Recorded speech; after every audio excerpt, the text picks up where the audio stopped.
Today, yes, today, we celebrate a true milestone in the video game history. The Witcher 3 Wild Hunt turns 10 years old! Yes! A game that not only defined a generation, but also raised the bar for RPGs in ways we still feel today. Join me as we look back, or maybe discover, who knows, why this masterpiece deserves to be remembered forever.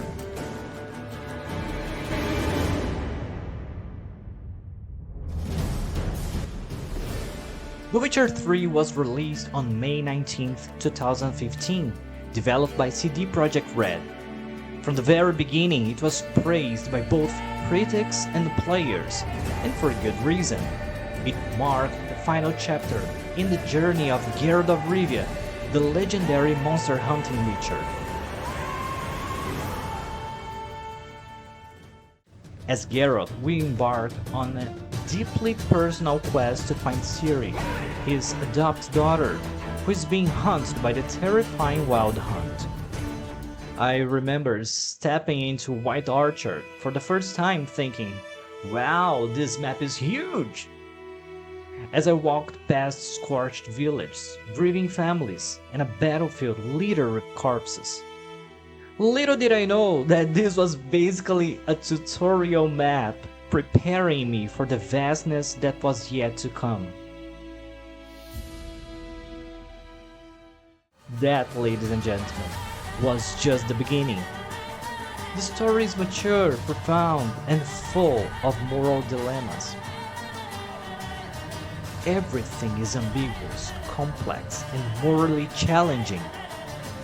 Every decision carries weight, and that's one of the game's greatest achievements. Its consequence system. Depending on how you play, characters live or die. Kingdoms rise or fall. And most impressively, the game features over 30 different endings, including 3 major outcomes for Ciri's story. And we can't talk about The Witcher 3 without highlighting its side quests. True narrative gems that often outshine the main missions in other games. Each one is deep, engaging, and full of choices that shape the world around you. They're a masterclass in how side quests should be written. Just to name a few: a tower full of mice, a dark and dramatic tale alongside Karamats.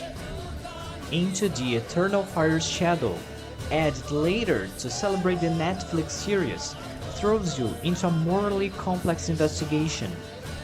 And the unforgettable Cave of Dreams in Skellig, a haunting mix of mythology, psychology, and raw emotion. And as if the base game wasn't already phenomenal, the 2 expansions feel like standalone masterpieces. Heart of Stone adds a new area to the already massive Novigrad map and introduces Gaunter Odin, one of the most chilling and enigmatic villains in game history. The story is dark, mysterious, and almost gothic horror in tone. Blood and Wine, on the other hand, is basically a whole new game. A perfect epilogue with over 30 hours of content, set in the vibrant and sun-drenched region of Tucson.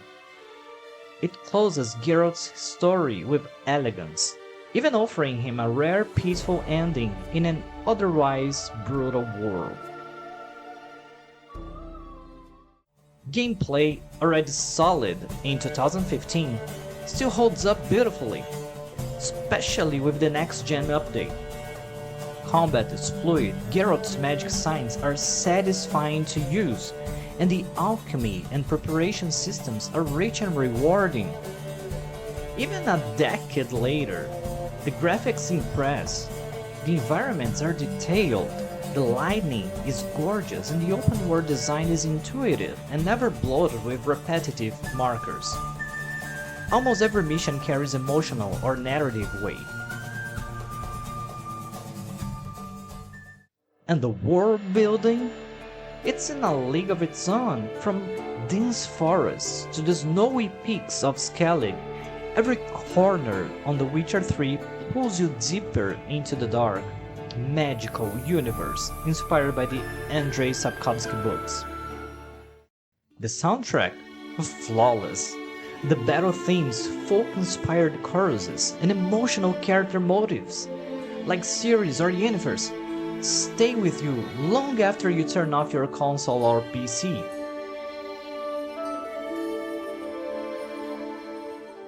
Voice acting is another huge highlight. The cast delivered phenomenal performances, with a special shout out to Charles Dance, famous for playing Tywin Lannister in Game of Thrones, who brought Emperor Emir Varam Reyes to life. Doug Cockle's portrayal of Geralt is iconic, perfectly balancing cynicism, depth, and melancholy. Ciri, Triss, Yennefer, and the Lion Vesemir, each character is unforgettable. The Witcher 3 won over 250 Game of the Year awards and remains a gold standard. It inspired other studios, changed how stories are told in games, and built a passionate, loyal fanbase. It's one of those games you never forget. It marked a generation and redefined what we expect from an open-world RPG.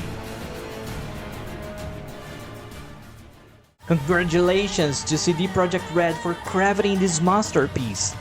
Thank you for every epic moment, every detail, every choice that made us stop and think.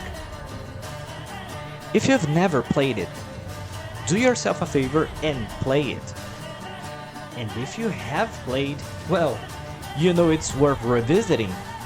I have revisited like 3 times already. And the future looks bright. We already know that The Witcher 4 is in development, and from what we've heard, Ciri will take the spotlight as the main character. I wanna know, how hyped are you? Because I am beyond excited! If you're into RPGs, this game is a must. Long live the White Wolf, and here's to another 10 years of glory. If you enjoyed this video and want to chat more about legendary games like this, hit that subscribe button, drop a like to support the channel, and let me know in the comments. Would you recommend The Witcher 3 to someone who's never played it? What's your favorite Witcher moment? This is me, Millennial, and I'll see you in the next video.